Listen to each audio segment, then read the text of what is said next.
It all started on a rainy Tuesday morning, the kind where the sky seemed to carry the weight of forgotten dreams. Ethan Parker stood at the corner of Maple and 6th Avenue, his jacket soaked, his shoes muddy, and his hands trembling slightly as he tried to balance a thermos of lukewarm coffee and his little daughter's pink umbrella. Life had not been kind to him lately.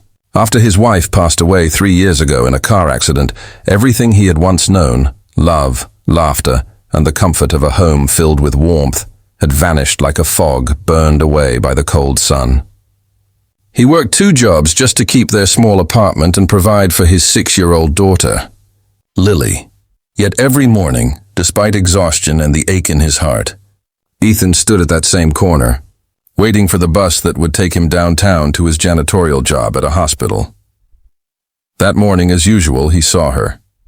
A woman, always in a hurry, always the same beige coat, dark hair pulled neatly into a bun, her eyes fixed ahead like she was running from something only she could see. She slipped on the wet curb, and instinctively, Ethan caught her before she hit the ground. Their eyes met for just a second, her face pale and tired, lips pressed tight as if holding back words she didn't dare say.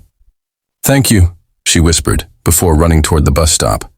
It wasn't the first time he'd helped her. In fact, he had noticed her for weeks now. Same time, same place, always seeming lost in her thoughts. Before we continue, if you believe in kindness, second chances, and the quiet miracles that life still offers in unexpected moments, please take a second to like this video, share it, and subscribe to our channel. Single Son Stories.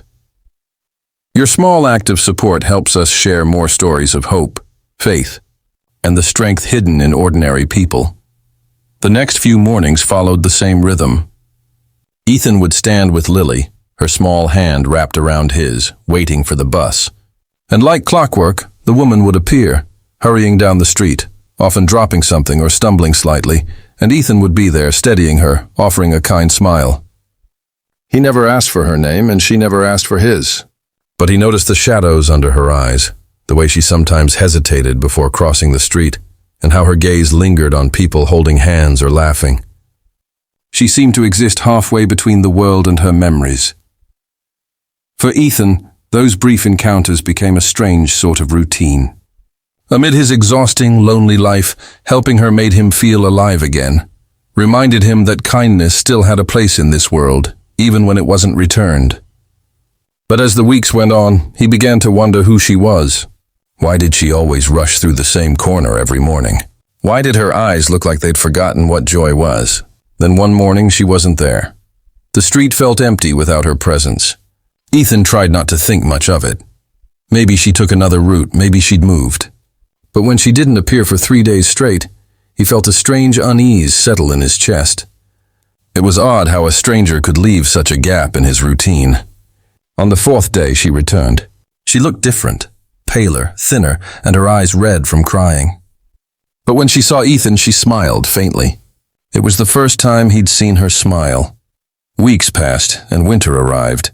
The city wore a coat of snow, and Christmas lights blinked faintly on every street. Lily tugged at Ethan's sleeve one morning and asked why the sad lady always looked lonely. Ethan didn't know how to answer. He just told his daughter that sometimes people carry invisible burdens that no one else can see. But deep inside, he wondered what her story was. Then one morning, something changed. The woman walked slower than usual, her steps uncertain. She stopped right in front of Ethan and looked at him for the first time. Really looked at him. Her lips trembled as she whispered, "You saved my life once." Ethan froze.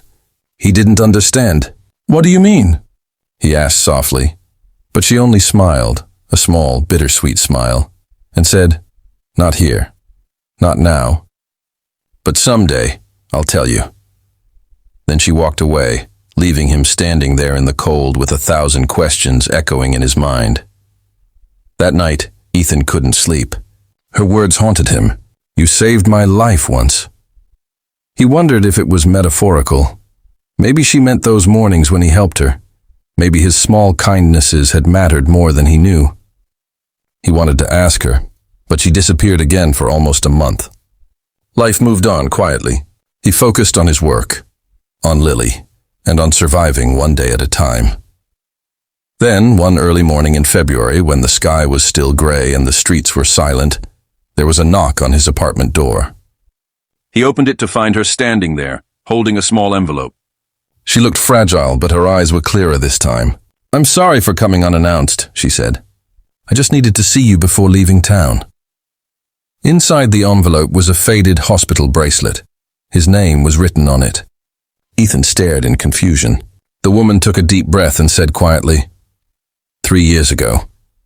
I was in the same hospital where you work. I had just lost my husband and my baby in an accident.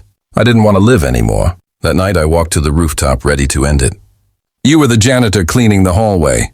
You stopped me, asked if I was okay, and told me, whatever you've lost, someone out there still needs your kindness.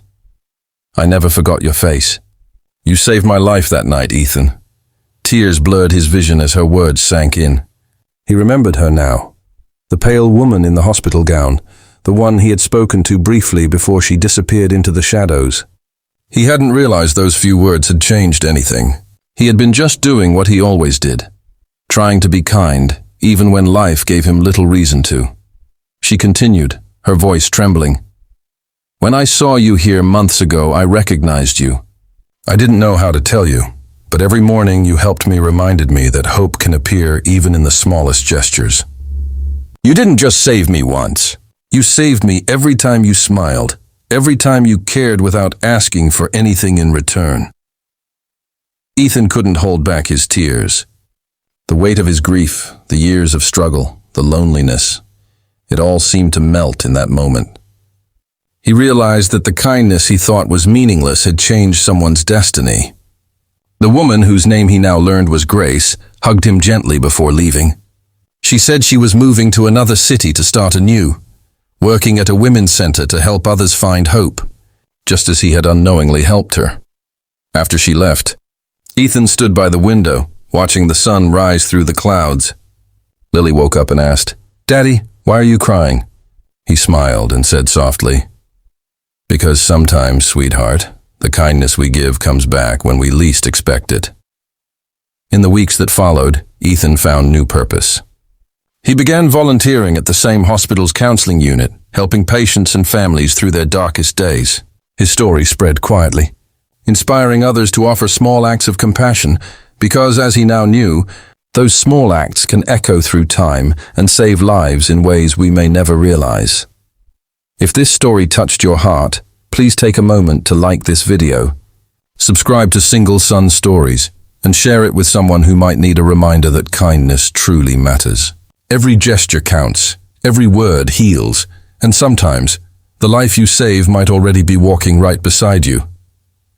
And before you go, here's a special request. Comment below what kindness means to you.